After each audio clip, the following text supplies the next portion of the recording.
Right. Aloha, aloha. Let me just fiddle a little bit more with my camera. Whoop, there we go. If I was super professional, I'd have sorted that out well beforehand, but apparently not. So hello, welcome to Empower Hour. We are going to be looking today at managing your inner voice. And I'm going to be giving you some tips and tricks that you can use to help quieten that inner voice that's in your head. And we all know about the inner voice. And if you're sitting there thinking, what inner voice? I don't have an inner voice. That is the inner voice that I am talking about.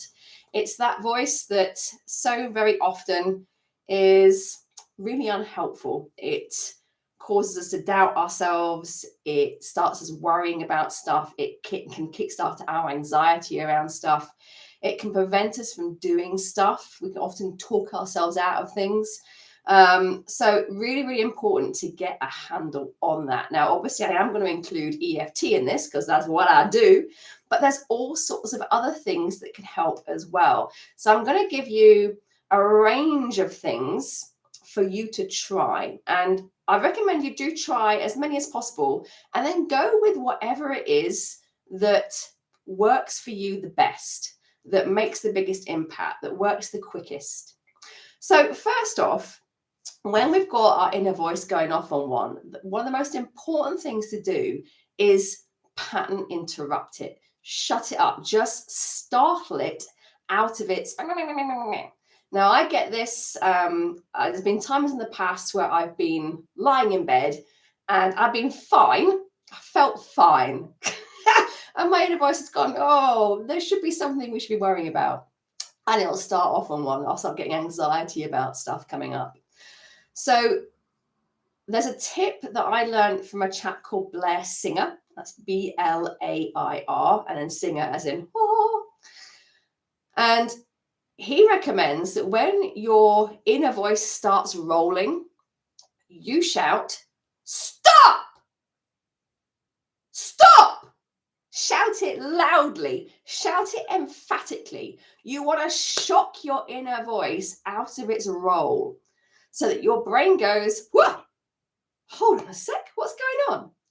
And it creates a pause, it creates a gap. It gives you the opportunity to interrupt the pattern of your inner voice as it goes off on one.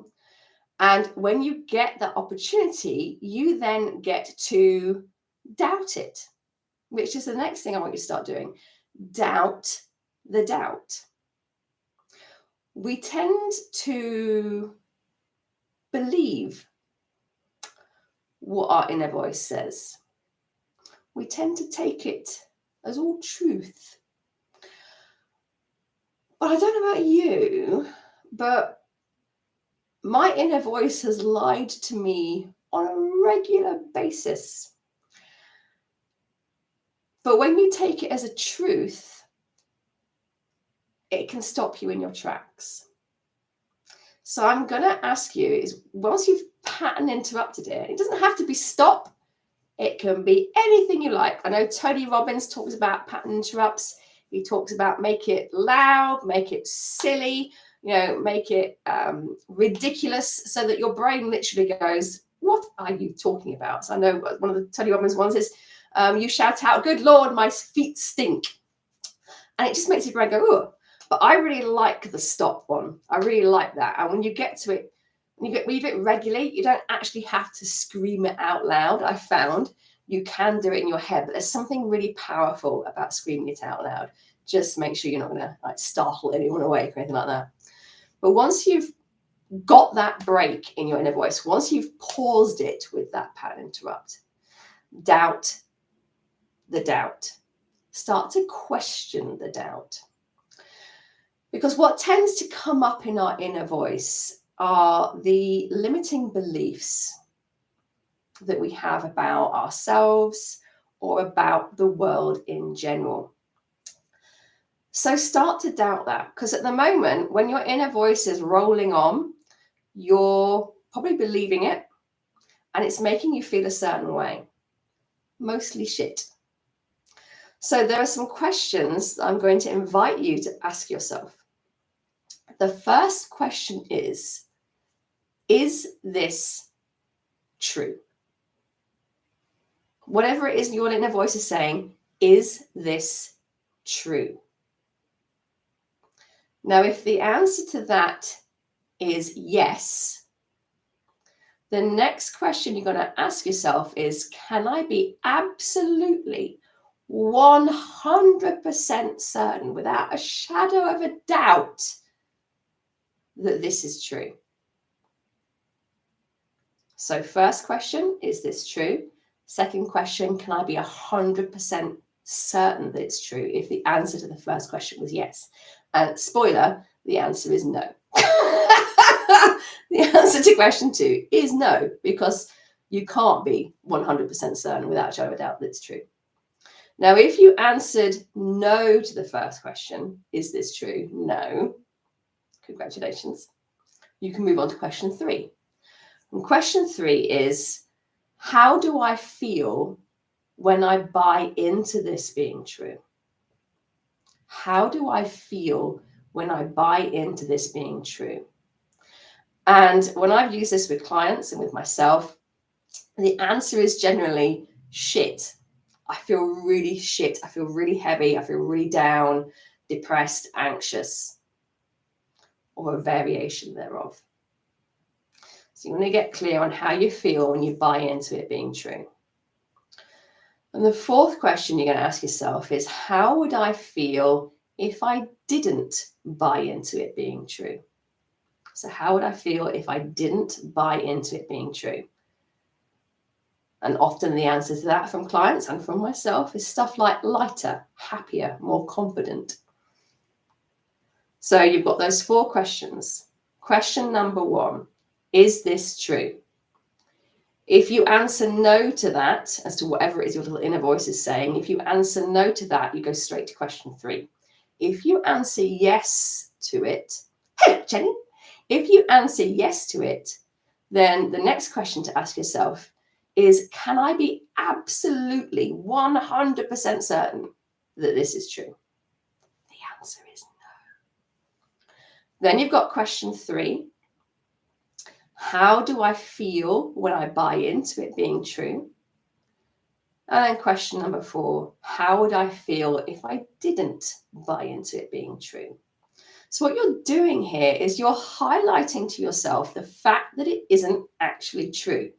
Whatever it is your little inner voice is going on about, it's based on beliefs. It's based on assumptions. So first off, you get that realization that actually this isn't 100% true. It's not 100% true. And then you're tuning into how it makes you feel when you believe it's true. Then you're tuning into how you'd feel if you didn't believe it was true. So you start to shift your energy, you start to shift your emotions around it. So those are the 4 questions. Now, you've got the pattern interrupt. You've got the 4 questions you can ask yourself to start doubting the doubt. Because here's the thing. Don't believe what your inner voice tells you. Your inner voice is made up of past experiences. It's made up of assumptions.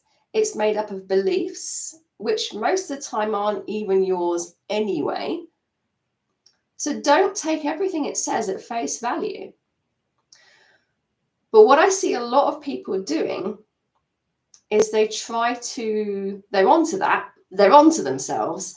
And so they try to suppress their inner voice.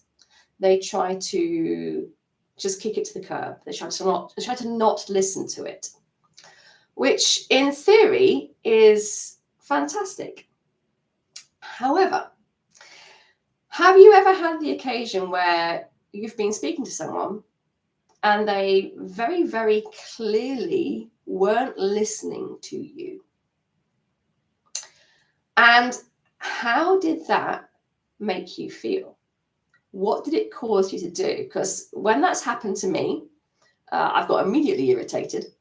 And I've probably spoken a bit louder, a bit more insistently. Pay attention to me. Pay attention. You. I'm talking. Pay attention to me. So when you try to ignore your inner voice, you're essentially not listening to yourself. And yourself, it's like, oi, oi. So acknowledge it. I'm not saying believe it. I'm just saying acknowledge it. Acknowledge it. You can say, thank you for sharing. And you can do a as you brush it off your shoulder. Thank you for sharing. I hear you. I hear you. I appreciate your concern, but you know what? I don't think what you're saying is true. I think it's okay for me to doubt you, but I do still hear you. And just by giving yourself that acknowledgement can make part of you kind of relax a little bit. And this is something we deal with in EFT in the setup statement phase, the beginning part of an EFT round. Because what we're doing is, I'm sure you've heard of the term, what you resist persists. So if you resist listening to your inner voice, it's just going to get more insistent. It's going to be more persistent. If you resist how you're feeling, that's just going to get more persistent and more insistent. So the whole purpose of the setup statement in EFT or tapping is to remove the resistance. We're going to acknowledge what's happening. So when you are dealing with your inner voice and you're wanting to do some EFT around it, and I'll go into this in a bit more detail a bit later on, we'll actually do some tapping for it. But when you do the setup statement, you're essentially saying, even though, and then however it is you're feeling or whatever it is you're hearing in your head, even though my inner voice is going off on one and it's making me feel really anxious and I don't think I can do this thing, I choose to accept myself anyway. I choose to acknowledge my inner voice anyway. So you're immediately removing that resistance. You're immediately saying to your inner voice, okay, I hear you. I'm not going to pay you much attention, but I hear you. I acknowledge you. Now you can shut up. And it just decreases that intensity around it. So pattern interrupting. Blessing or recommending you shout no when your inner voice is going off on one. The second thing is the 4 questions. Is this true? Can I be absolutely 100% certain it's true? How do I feel when I buy into it being true? How do I feel if I don't buy into it being true? Then you can acknowledge your inner voice. Now, you don't have to do any of these in any particular order, although I do recommend the pattern interrupt straight away if your inner voice is really going off on one and it's whirring and you can't shut it up. Pattern interrupt, shouting the no, really, really powerful. The other things you can bring in as and when. You can do it at the same time, you can do it at different times. The other thing I'm going to encourage you to do, as well as doubting the doubt, as well as acknowledging your inner voice, and I'm going to invite you with this particular thing, I'm going to invite you to start making this part of everyday life for yourself. And it's something that when I introduce it with clients at the beginning, when they first start working with me, there's a lot of resistance to it. There's a lot of resistance to it most of the time. Some people are completely down with it, but for a lot of people, it feels silly. It feels uncomfortable. It takes them out of their comfort zone. And I have to be quite insistent about it because it's really, really, really important. Really important. And it's so simple, but we just don't do it. And the thing that I'm talking about, it's what Mark's even already guessed, the thing I'm talking about is celebrating. Celebrating. And so when I work with clients one-to-one, one of the first things we do in our session is I ask for 3 wins since I saw them last, and then we celebrate them. And when I say celebrate, I'm talking, you know, yeah, oh yeah. I'm talking celebrating. Yeah, and this is what makes people feel so uncomfortable. But here's the thing, and I'm going to invite you to try it. No one can see you. You're okay. I'm going to invite you to get up off your chair right now and do exactly what I just did. Jump around, whoop, wave your arms in the air. Don't worry about what you look like, because hopefully no one's there to see you. But as you do it, and then you stop, check in with yourself. Where's your energy? Is it lower than before? Or is it higher? Because celebrating gives our brain a shot of dopamine. Brains love dopamine. They think it's great. And when we do a very physical celebration, then it increases it. It raises our energy. Now, if your energy raises, if your inner voice is on at you and you've gone, ooh, celebrating raises your energy up. It instantly changes your state. And we don't celebrate enough. We tend to just skate over our accomplishments. And what I hear from a lot of people is, oh, I haven't got any wins. I haven't done anything particularly special. A win is anything that's gone well. A win can be getting out of bed on time. A win can be just getting out of bed.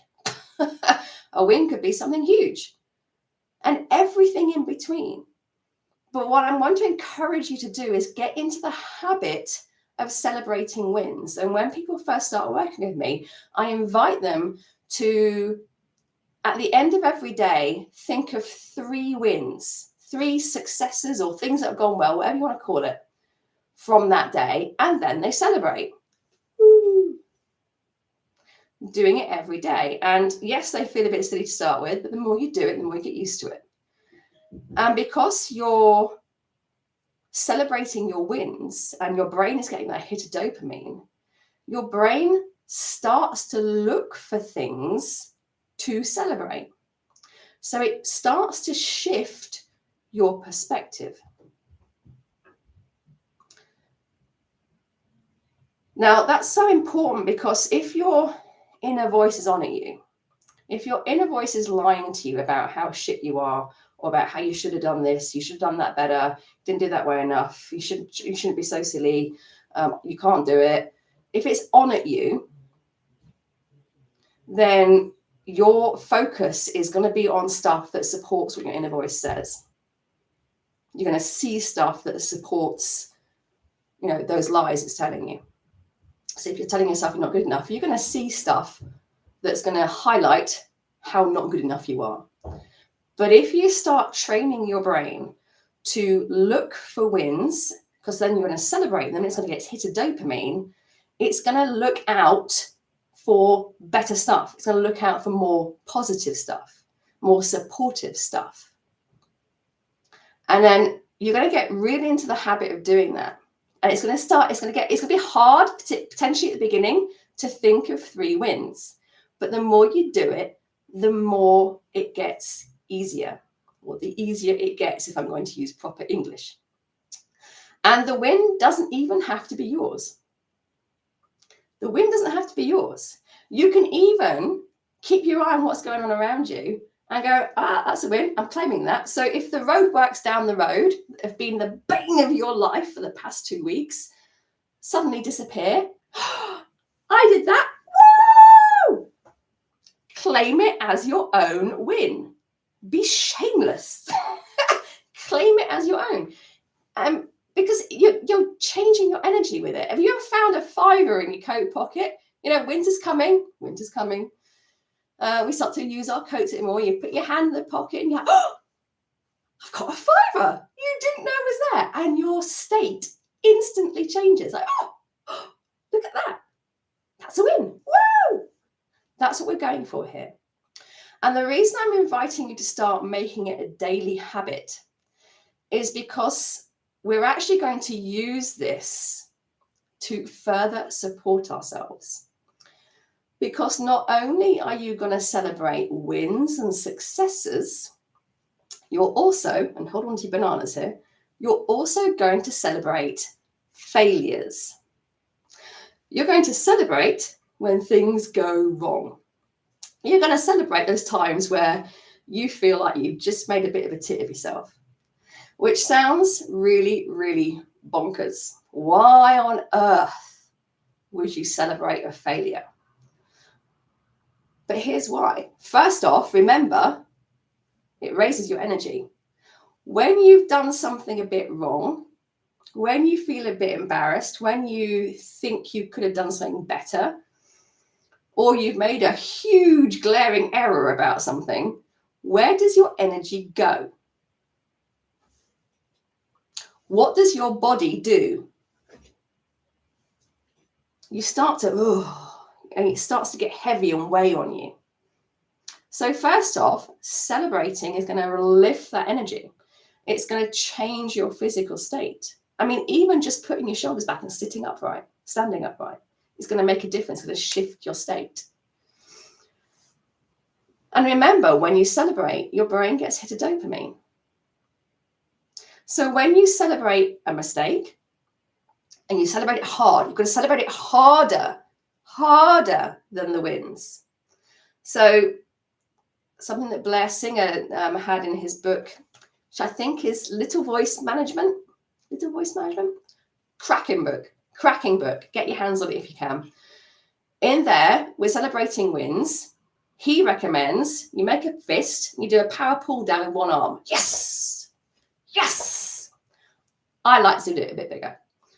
When you make a mistake, you celebrate by doing a double power pull down. Yes. And you really, yes, I really fucked that up. Woo! Yeah.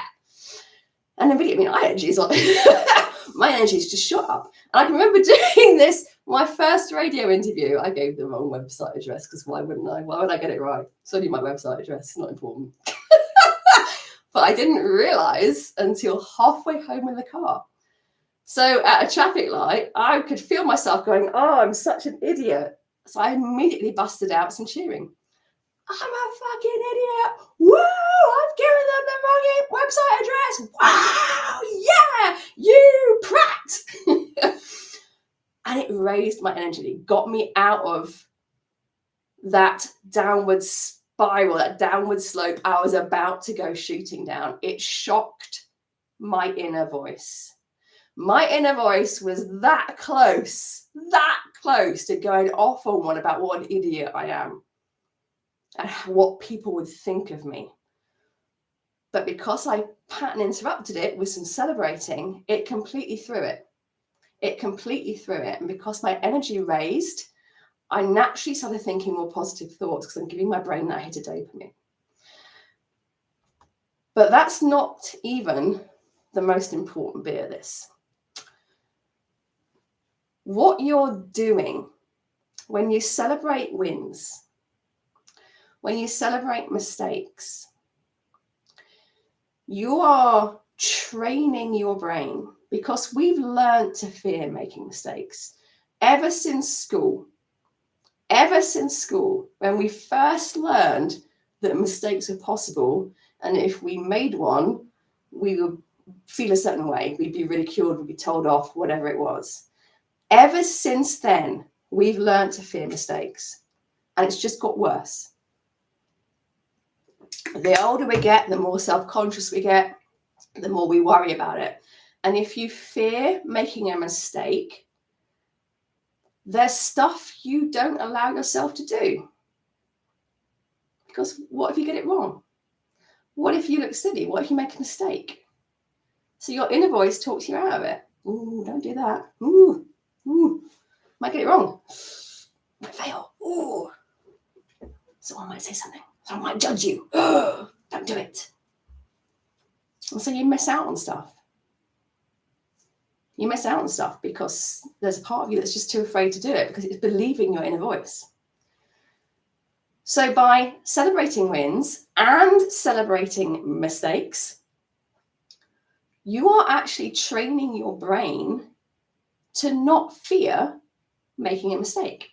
If it does something really, really well, if there's a success, you celebrate and it gets its hit of dopamine. Happy days. But equally, if you do something wrong, if you make a mistake, you still celebrate and it still gets its hit of dopamine. Say what? So your brain is like, well, ooh, if I get my hit of dopamine regardless, maybe I don't have to be so concerned about making a mistake. So you are training your brain to not fear making a mistake. Now, if you don't fear making a mistake, getting something wrong, looking silly, what could you do? What would you go for? What would you start? So powerful. Really, people constantly underestimate the power of celebration.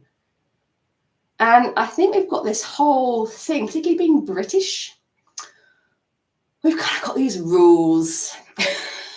These, I have them. I've had to work on them where, it's wrong to show off. It's not polite to show off. It's not polite to boast about your accomplishments. No, fuck that shit. I'm going to recommend to you that you take a bit of time and I'm going to ask you to write out a boast list. A boast list, an accomplishment list, a list of everything you've done that you thought, that was pretty good. I'm quite proud of myself for doing that. And you're going to put it somewhere prominent where you can see it. And every time you feel a little bit down, you're going to look at your boast list. You go, I'm pretty fucking awesome. Don't allow that rule to prevent you from acknowledging yourself. Don't allow that rule to keep you small. And that's something you can work on with EFT. The rule, where it comes from, and allowing it to be safe to let it go. So celebrating, super, super important. Now, the other thing that you can do, particularly if you're a practical sort of person, practical people, find this very satisfying. If you're worrying about something, if your inner voice is on about something, so maybe something is coming up or possibly coming up. See, there's a difference.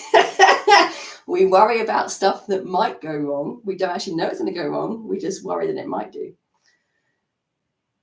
So if there's something coming up and it's worrying you and you're starting to slide off into that, the stress and the anxiety and the kind of helpless feeling, because when your inner voice works you up and you get really stressed, you lose the ability to tap into your very logical, creative prefrontal cortex.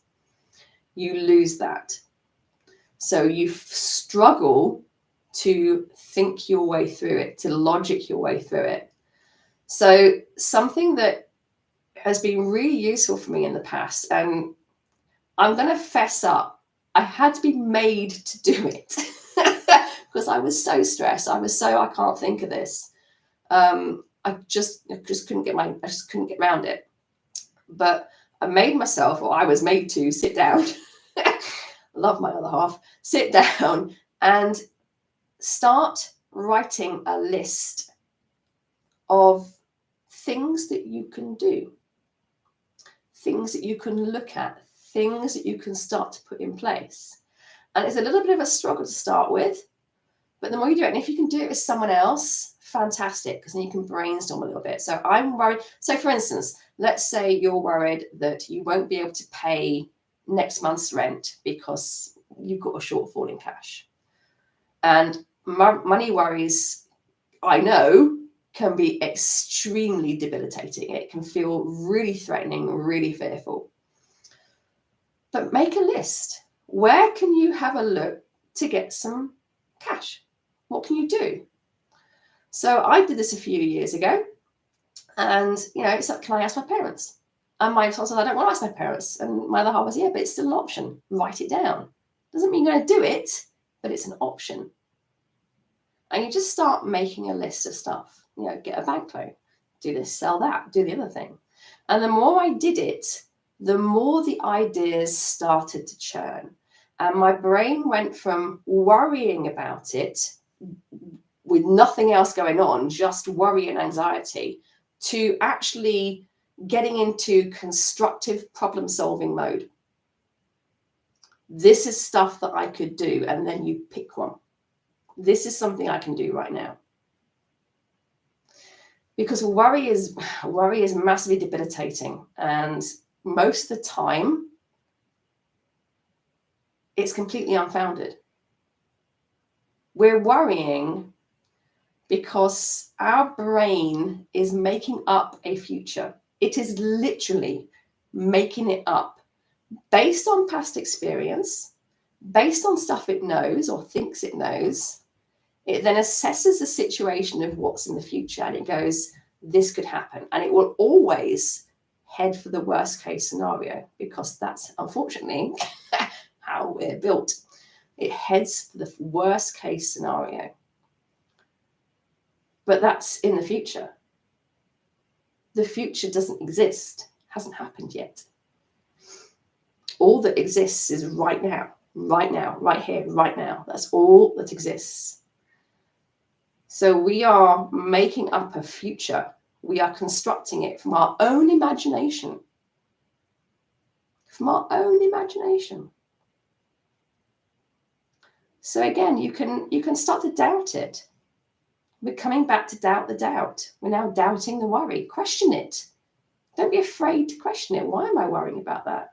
Do I need to worry about that? Can I do anything about it? Refer to your list. And if there's nothing you can do about it, if you're worrying about something that is completely out of your control, pattern interrupt it. Stop! This is out of my control. It's out of my control. There's nothing I can do about it. But what I can do is this. Make a list of stuff you could do to help yourself. I can't change this, but I can change this. Allow yourself just to get into problem-solving logical mode. And the other thing that you can do, I know my other half has used this quite a lot, is you can imagine your worry as like, or your anxiety as like an object. Like an object. And you can visualize yourself picking that object up out of yourself and putting it down. Pop it down on the table. And as you do that, you're going to say to yourself, I'm not going to get rid of this. I'm going to come back to it. But right now, I'm just going to put it over here. Right now, this worry, I'm going to box it up. I'm going to put that box over there. I promise I'll come back to it. I will come back to it. But right now, I'm just going to put it away so I can do this. And 99, if not 100% of the time, I can guarantee you won't go back to it. You won't go back to it. But if you want to, you can. So this is a trick we use quite a lot. Well, I use quite a lot in EFT, is allowing yourself to come back to it if you want to. And you're offering your inner voice,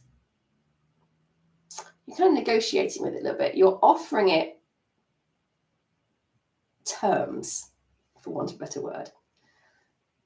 So this is particularly useful if there is a habit you want to create, if there's something you want to start doing, but you're struggling to do it because there's a pre-existing bad habit that keeps getting in the way. So for instance, maybe you want to eat healthily, but the core of the cheeseburger is just just is too alluring. So, and that gives you something. It gives your inner voice and makes it feel nice and cozy and likes the taste of it. but you really want to try this new thing. It could be worrying. It could be something that you constantly worry about. And you're like, I just want to stop worrying. I would like just to try not to worry about this. But your inner voice needs to worry. Your inner voice needs cheeseburger. Your inner voice needs to worry. So we're going to, this is all part of acknowledging it. Hello! Awesome stuff.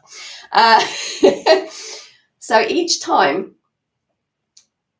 you've got this block, you've got this conflict between what you want and what your inner voice wants. So you negotiate, you find terms. And the way you do that is you say to yourself, you say to your inner voice, and you can even visualize it as a separate entity. Something I like to do is, as you're sitting on your chair, close your eyes, imagine a chair opposite you. And in that chair opposite you, imagine your inner voice. And maybe it takes the shape of a person, maybe it's a version of you, or maybe it's a form of energy or a symbol or a cartoon, whatever it is absolutely perfect. But imagine it sitting opposite you. And so you're gonna kind of start open negotiations. You're going, well, I'd like to start this new habit. I'd like to stop doing this, and I'd like to do more of this. But I know you like doing this. So can we agree that for a set time period, we're going to pause this and we're going to do this thing, but only for a set time period, which we'll both agree on. And if at the end of that set time period, you're still not happy with this, then I promise you, we'll go back to this. We'll go back to this. The set time period might be a week, 2 weeks, a month, 6 months, a year. But you make the promise to yourself that it's a trial. We're just going to trial it. We're going to trial it for this long. And if at the end of that time period, it's not working for us, it's not having a positive impact, then I give myself permission to go back to the old way of doing something. And I use this with goals quite a lot as well, because we put so much pressure on ourselves. Once we decide we want to change something or we want to hit something, we put an awful lot of pressure on ourselves. And our inner voice immediately starts to get a bit antsy about it. So you can also use this with goals in terms of, do you know what? I give myself permission to not hit that goal. I won't get arrested if I don't hit that goal. The world isn't going to end if I don't hit that goal. It's a goal that I have set myself. And now I'm stressing about it. I'm feeling pressured and stressed because of something I've done to myself. So I give myself permission to let go of the goal. Just fuck it off. And as soon as you give yourself permission to do that, there's kind of a lightness that comes in. It's like you've taken the pressure off yourself. You're taking your foot off your neck. It doesn't mean you're going to drop the goal, but you've given yourself the opportunity to do it. And if you decide, actually, I think it'd be better for me if I do drop that goal and create a different goal, then this is your opportunity to do that. Stop driving yourself into the ground and give yourself permission to change it if you want to. Hopefully that makes sense. If it doesn't, give me a what in the comments. I am kind of rattling through these a little bit. And like I said before, they're in no particular order, but they're all stuff, make a note of them and give them a go. So we've had the pattern interrupt, we've had the celebrating, we've had the doubt, we've had the acknowledging an inner voice, we have had putting the worry down, giving yourself permission to trial something or to just walk away from something. The next thing I want to just bring up is our ability to almost instantly forget that we were ever bad at something or to say new to something. Our brains have this amazing ability to make the new normal normal. So to give you an example of this, I think I've touched on this in a previous live. When you first started to learn to drive, it was new. Chances are you were a little bit shit. Chances are you stalled the car and often had people beeping you and stuff like that, making you feel a bit. But the more you do it, because it's you want to drive, you want your independence, so you persevere. It's a bit like drinking beer. Tastes awful to begin with, but you want to be drunk, so you carry on. And you start to enjoy the taste of beer. Same thing here. You persevere with it because you want to do it. And it gets to the point where instead of having to think about all the different things that you have to do when you're driving, it becomes automatic. It becomes automatic. It gets to the stage, and I don't recommend this, but it gets to the stage where you can drive along whilst drinking a cup of coffee, applying your mascara, and answering the phone. Obviously don't. But it becomes automatic. It's our new normal. Because just a little while ago, I didn't know how to drive. Not a sausage. Terrible at it. But you've learned. You now know how to drive. It's your new normal. And suddenly your new normal, being able to drive, flips into your current normal. We make the new normal normal. And then we completely forget that it was ever new and strange and difficult. Completely forget. And then you get stuck behind the learning, like, come on, can't believe it's stalled. Unless you're an absolute delight, like I am, obviously. But you forget. You forget what it felt like. And you can get this at work as well. If you've done a job for a long time, and then you get a new person come in and you have to train them how to do it. And it's almost like, I don't know how to train you because it's just automatic. I just know to do this. I just know how to do it. But at some point you didn't. At some point you were the new person who didn't know how to do things. You learnt. And that became the new normal became normal. And because our brain does this, it flips very quickly from new normal to normal, yawn, that it tends to minimize how good we are. We're edging back into the realms of celebration here. It tends to minimize our accomplishments. So this is one of the reasons why I invited you to do a boast list. Remind yourself of just how frigging awesome you are. Remind yourself of all the things that you now take for granted that you can just do like that. Remind yourself that at some point you didn't know how to do them and you achieved it. You achieved it. You did it. And the reason I say that is because our brains forget this.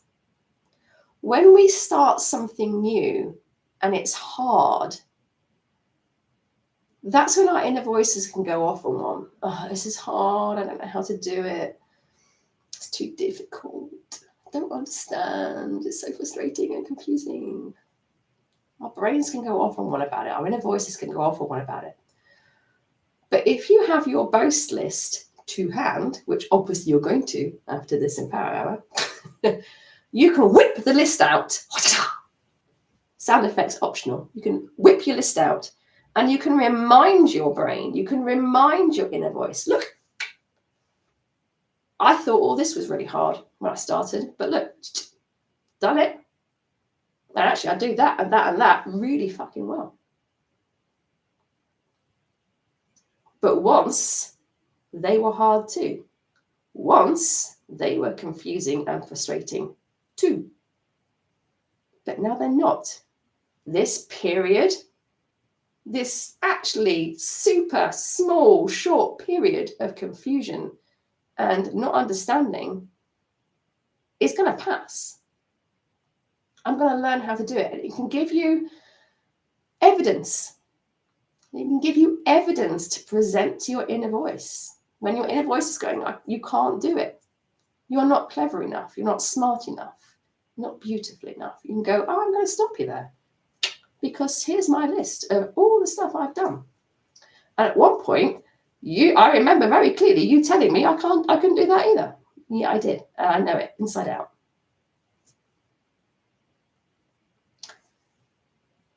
And when you start to realize that feeling of confusion and frustration is actually your brain building new synapses, they're literally growing towards each other to make the connection, to make the link, which is that, I get it.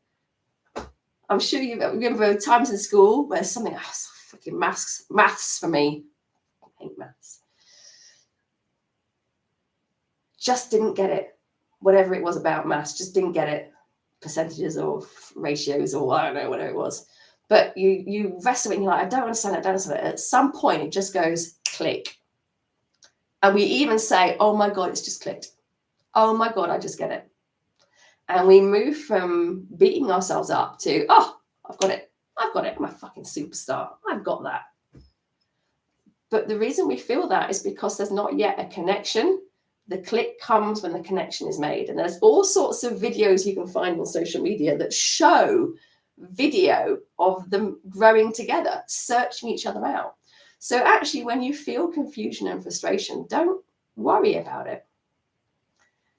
Because it means that a connection is being searched for and it will come. Because you used to feel confused and frustrated about this stuff, but you got it. It came. It's just a little bit of evidence to present to your inner voice. Hopefully that makes sense. And in fact, for confusion and frustration, there is a handy tap-along video, probably imaginatively entitled Feeling Confused and Frustrated, or something like that, which you can find and you can tap along to. So there's a few quick tips in terms of very fast little voice management, inner voice management. I mentioned earlier Blair Singer and his phenomenal book, Little Voice Management, something like that. Managing a little inner voice, something along those lines. I highly, highly recommend you see if you can get your hands on that. Because he has whole swathes. I mean, I've only got an hour.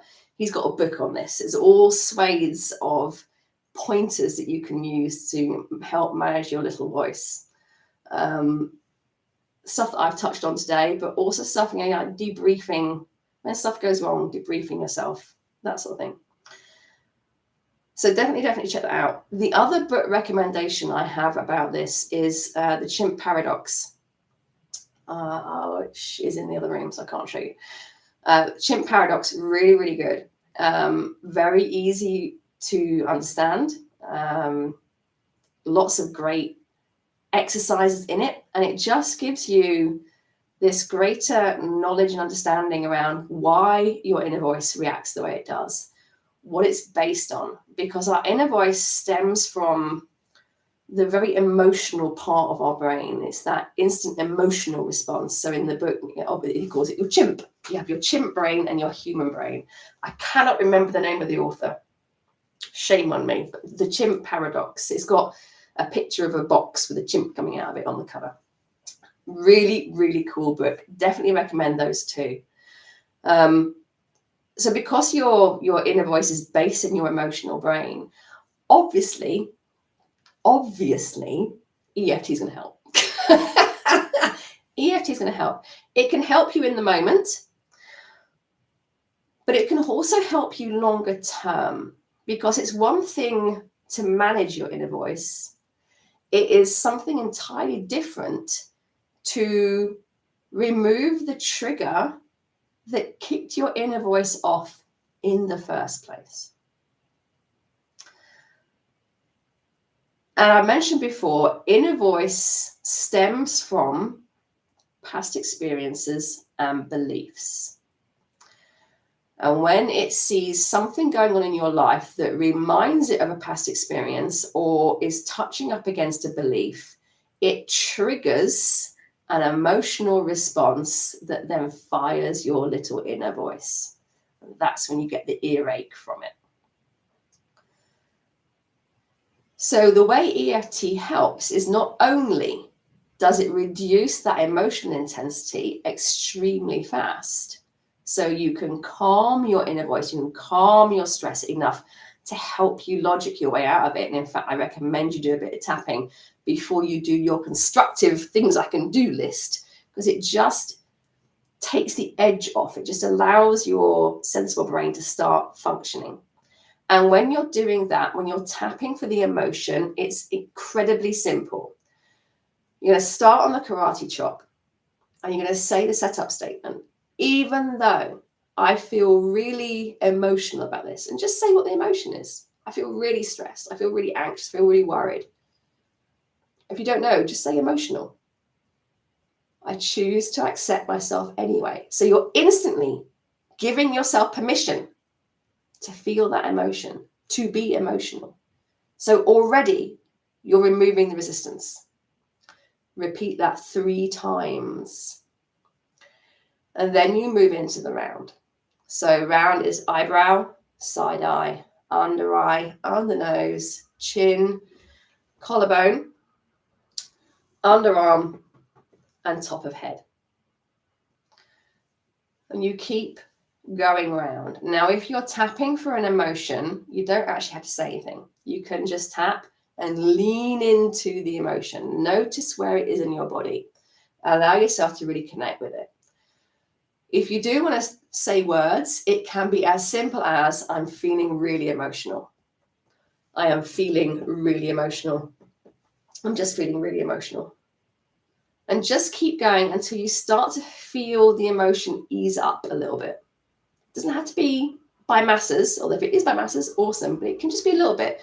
You're just looking for the emotion to ease up enough for you to start getting a bit more logical about stuff, for you to start doubting your doubt, for you to start just to question stuff. And you'll hear your inner voice just starting to change a little bit. So once you've brought that emotional intensity down, you can, do one of the things that I said earlier, if you choose to. But another thing, really good thing to do is have a think about, as you're tapping, even whilst you're tapping on the emotion, you can start to, get curious. Just get curious. Why am I feeling this? Why is my inner voice saying that stuff? Where is this coming from? What does it remind me of? When else have I felt this? When else have I felt this? And I recommend you keep asking yourself that. When else have I felt this? When else have I felt this? When else have I told myself this?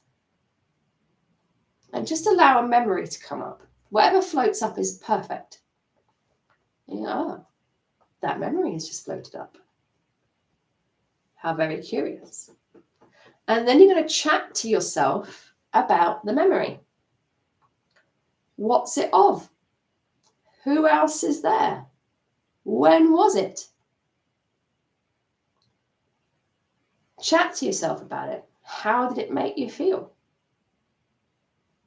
What belief or decision did you make because of that?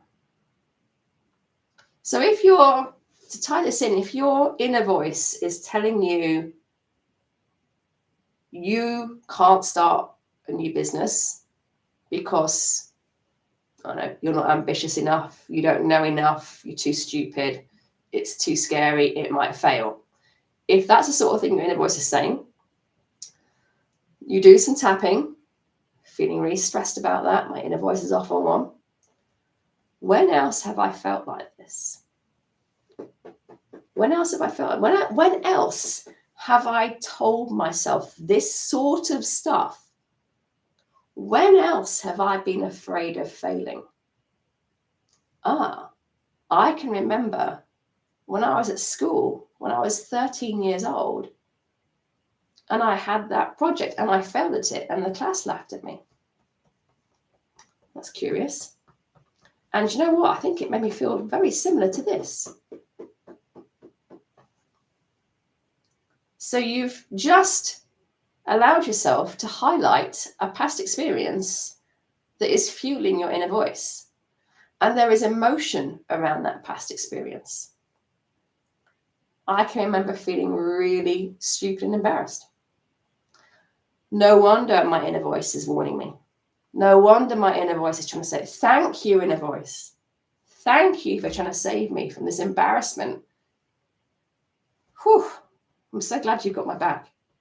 Because if I do this, it's 100% certain that I'm going to fail and embarrass myself. Is it?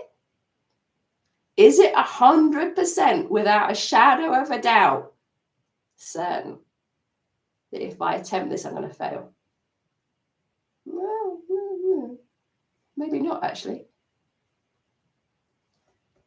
How do I feel when I buy into that being true? Oh, I feel a bit anxious and shit. How do I feel when I don't buy into it being true? Actually, I feel pretty energized and excited. I feel quite optimistic about it. Interesting. You see how it goes? So you're back and forthing a little bit.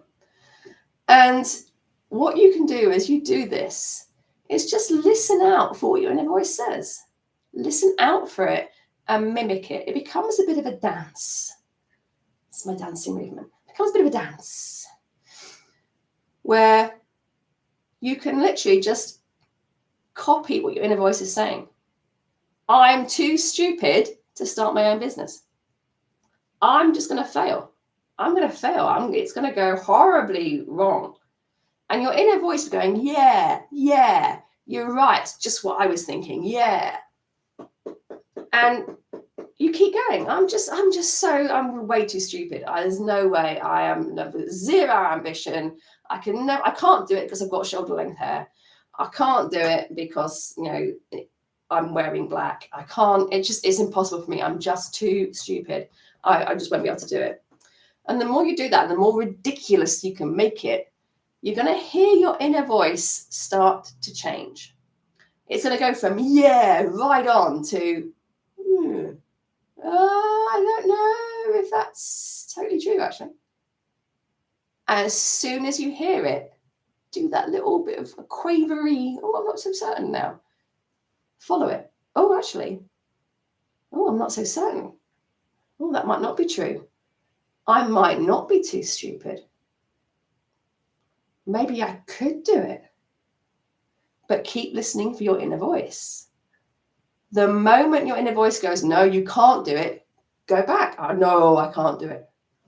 Yes, I can. No, I can't. I can't do it. Too stupid. No, I'm not. Yes, I am. Whatever your inner voice is saying is what you're going to tap on. Your inner voice will start off, yeah, right on. That's completely accurate. It's going to move to, I'm not so certain. That sounds a little bit ridiculous. It'll probably go back to, yeah, no, it's absolutely true. Before it then goes back to, no, I'm not so sure. And then it's going to move to, that's absolutely ridiculous. That's absolutely ridiculous. Of course I can do it. Of course I can do it. It might be tricky. I might not know how to do it. But I'm open to be able to do it. Just open to it. And this falls into that acknowledgement section that I spoke about earlier. You are having a conversation with your inner voice almost. You're repeating what it's saying. You're allowing it to be heard. You're agreeing with it. Yeah, totally. I'm with you. I'm way too fucking stupid. Can't do it. It may take a little bit of tapping to make it go a bit wavery. But the more ridiculous you can get as to why you can't do it, the better. I call it ridiculous tapping. Go full on and make it as stupid as I can't do it because I had eggs for breakfast. I can't do it because the sky is blue. Yeah, just ridiculous stuff. You want your inner voice to go, oh, that's just silly. That's just silly. That's just silly. That's just silly. Is it? Yeah, it is. That's just silly. Of course I can do it. Listen to your inner voice. You tap and repeat what it says. When it changes, you change.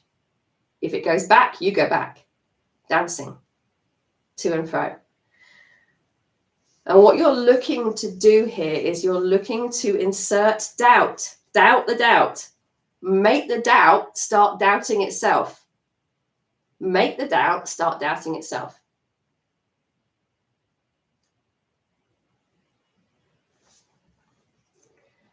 It's as if you're in a court of law and you're presenting evidence.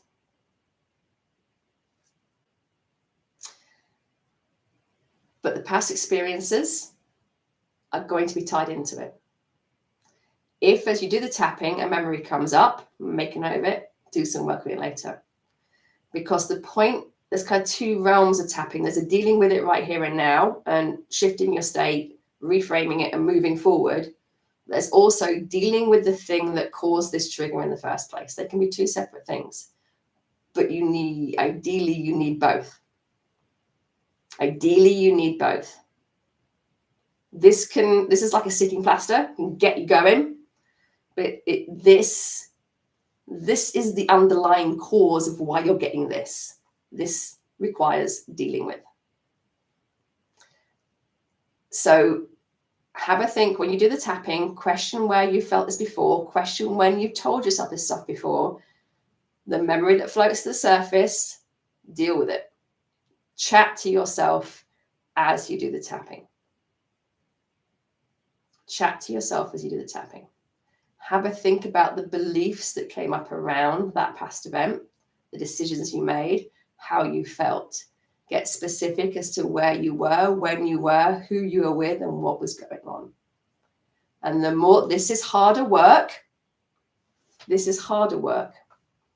This is why people work with me one-to-one. This is why I work with my coach one-to-one. This is harder, but you can still do it. And in the meantime, do this. Do the sticking plaster. Get the intensity low enough so you can move forward. Talk to your inner voice. Copy what it says. Start allowing it to change its mind so that it stops becoming your biggest enemy and starts agreeing with you. Because as soon as you and your inner voice are in agreement, that's when it feels really good. That's where action happens. So have a play with that. Have a play with it. And let me know how you get on. So thank you so much for joining me. Hopefully that was useful. Drop me a comment. Let me know if you've got any questions. Otherwise, I will see you in a couple of weeks' time. Have a lovely rest of your day. Doodle!